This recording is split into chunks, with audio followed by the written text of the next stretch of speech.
Hello बच्चों, आज की इस वीडियो में हम लोग बात करेंगे सेट नंबर 3 की। यहाँ पे मैं आपको 20 ऑब्जेक्टिव क्वेश्चन कराने वाला हूँ, जिसको आपको पूरे ध्यान से देखना है और वीडियो को कम से कम 2 बार देखना है, जिसकी वजह से आपको एकदम क्लियर हो जाए।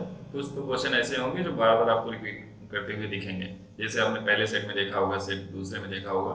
तो इस तरह से आपके जितने भी सेट में कराने वाला हूँ सबको आपको बारी बारी से देखना है, उससे एकदम क्लियर हो जाएगा क्या पेपर में आने वाला है। तो चलिए ठीक है, स्टार्ट करते हैं आज का सेशन। और एक चीज़ और मैं आपको मुझसे कहना चाहूँगा कि बिल्कुल लाइक जरूर करिएगा और कमेंट जरूर करिए। The 15 term from the end of AP. अब यहाँ पे देखिए 15 टर्म पूछा हुआ है, 160 मतलब इंड से 15th टर्म पूछा हुआ है। तो आपको करना क्या होता है, कुछ नहीं करना है, इस एपी को ही उल्टा कर देना है। मतलब 160 इधर हो जाएगा और लास्ट में सबसे क्या आ जाएगा 13, और इधर कितना आ जाएगा 16, और ये कितना हो जाएगा 19। ठीक है। अब उसके बाद अब ये आपका काम करेगा किसका, फर्स्ट टर्म का, तो 160 हो जाएगा। ठीक है। और डिफरेंस की बात करेंगे तो आपको इसमें से इसको माइनस करना होता है। तो 16 माइनस 19 इज इक्वल टू कितना हो जाएगा -3। ये हमारा डिफरेंस की वैल्यू होगी। और लास्ट टर्म कितना है हमारा 13, तो L इक्वल टू कितना हो जाएगा 13। अब यहाँ पे देखिए आपको करना क्या है, 15 term of from the end. तो आपको 15 टर्म निकालना है कुल मिला के, है ना। 15 टर्म का मतलब क्या होता है, A15। A15 इक्वल टू क्या होगा, A plus 15 minus 1 into D. तो यहाँ पे देखें लास्ट टर्म की आपको जरूरत ही नहीं पड़ेगी। तो यहाँ पे एक जगह पे रखेंगे 160, 15 माइनस 1 कितना हो जाएगा 14, और डी की वैल्यू कितनी हो गई -3। तो आपका आंसर आ जाएगा 160 माइनस 14 3 या 42, कितना आ जाएगा 118। यानी ऑप्शन नंबर कौन सा सही हो जाएगा, ऑप्शन नंबर बी आपका यहाँ पे सही हो जाएगा। The distance of the point -3,5 from Y axis. तो मैंने इसमें आपको पिछले भी सेट में ये क्वेश्चन आया हुआ था और ये 99% के क्वेश्चन आने का चांस है। तो फ्रॉम वाई एक्सिस बोलेगा तो आप किसको देखते हैं, एक्स वाली वैल्यू को। ये आपने पीछे मैंने समझाया भी था कैसे देखते हैं। तो आपका आंसर कौन सा हो जाएगा, ये आपका आंसर हो जाएगा। एक चीज़ और है, अगर -3 और 5 के अलावा कोई भी ऑप्शन है तो आपका बिल्कुल ही गलत होगा।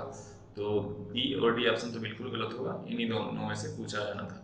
ठीक है। तो वाई एक्सिस के लिए पूछेगा तो ए वैल्यू किसकी होती है, एक्स की होती है, और ए वैल्यू किसकी होती है, वाई की। वाई एक्सिस के लिए पूछेगा तो एक्स की वैल्यू, और एक्स एक्सिस के लिए पूछेगा तो वाई की वैल्यू। तो ऑप्शन नंबर कौन सा यहाँ पे सही होने वाला है, ये सही होने वाला है।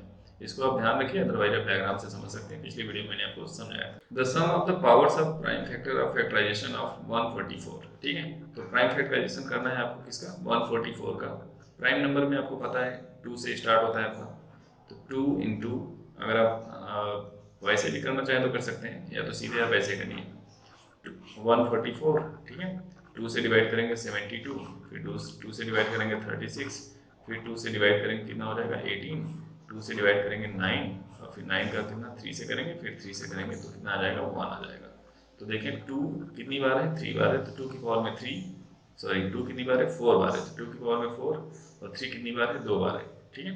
तो इसको जब आप इसने पूछा कि सम ऑफ पावर्स, तो पावर्स हमारे कौन कौन से हो गए, पावर हो गया हमारा 4 और 2, तो इन दोनों का सम मतलब प्लस 4 प्लस 2 कितना होता है 6। तो ऑप्शन नंबर कौन सा सही हो जाएगा, डी आपका यहाँ पे सही हो जाएगा। Given that LCM of then HCF. ठीक है। तो आपसे एचसीएफ पूछा हुआ है और ये दो नंबर आपके पास है 132 और 288। तो ये समझ जाइए कि एलसीएम या एचसीएफ के पूरे नंबर तो होंगे नहीं, तो दो ऑप्शन तो ऑलरेडी गलत हो जाएंगे। ठीक है। अब एचसीएफ पूछा है तो या तो 48 होगा या तो 12 होगा, तो इन्हीं दोनों में से एक सही होगा। तो चलिए इसको सॉल्व करते हैं। आप जानते भी हैं एक फॉर्मूला होता है LCM into HCF is equal to first number into second number. ठीक है। तो एलसीएम हमारा कितना है, एलसीएम है, एलसीएम दिया है ना एलसीएफ ऑफ, तो एलसीएम ये रहा 3168 और एचसीएफ तो हमसे पूछा है, तो इंटू एचसीएफ फर्स्ट नंबर कितना है 132 और सेकेंड नंबर कितना है 288। ठीक है। तो अब यहाँ पे देखें, अब इसको आप तो मल्टीप्लाई करें, मतलब होगा क्या है आपको, S C F equal to 132 into 288 upon 3168। इस तरह से आपको सॉल्व करना है, तो इतना समय तो आपको रहेगा नहीं। ठीक है। तो यहाँ पे देखें इन दोनों का अगर आपस में मल्टीप्लाई करें कितना आएगा 16 आएगा। ठीक है। तो आपस में मल्टीप्लाई करेंगे लास्ट में 6 आएगा। यहाँ पे 8 है तो यहाँ पे लास्ट में कौन आना चाहिए 2, तो 2 वाला ऑप्शन कौन सा बच गया 12, क्योंकि 12 से मल्टीप्लाई करेंगे तो 8 2 16, तो लास्ट में 6 आएगा। या तो आप क्या करेंगे, इससे इसको कट करेंगे और कट करने के बाद देखेंगे आंसर कितना आएगा 12 आएगा। तो ऑप्शन नंबर डी सही होगा। ये मैंने आपको जज करने का तरीका बता दिया कि आराम से आप जज कर पाएंगे, बिना सॉल्व किए भी आंसर दे देंगे। The sum of the roots of the equation will be. बिल्कुल सिंपल क्वेश्चन है। अगर मान लीजिए आपको फॉर्मूला नहीं याद है सम ऑफ रूट्स का, तो आप इसके रूट्स निकाल करके सम करके देख सकते हैं। बट मैंने आपको फार्मूला बताया है पिछले 2 वीडियोज में, एक एक क्वेश्चन तो आ ही रहा है इसका।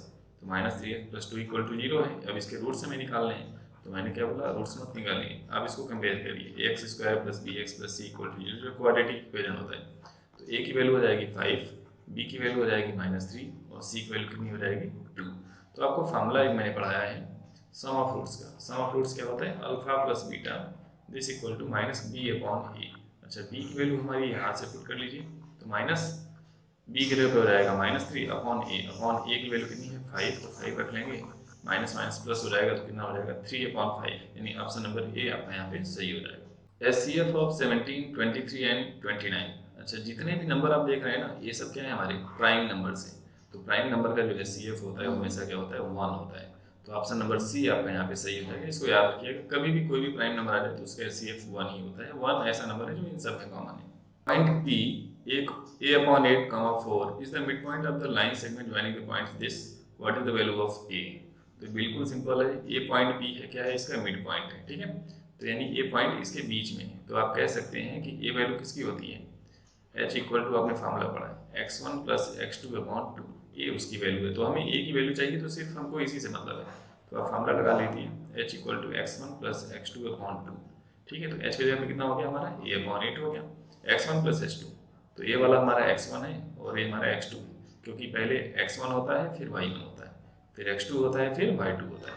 तो x1 कितना हो गया -4 और x2 कितना हो गया 5/2। तो -4 ये आ जाएगा हमारा 1/2। तो a/8 इक्वल टू कितना हो जाएगा 1/2। तो a इक्वल टू कितना आ जाएगा 8/2, यानी कितना आ जाएगा 4। तो ऑप्शन नंबर डी आपका यहाँ पे सही हो जाएगा।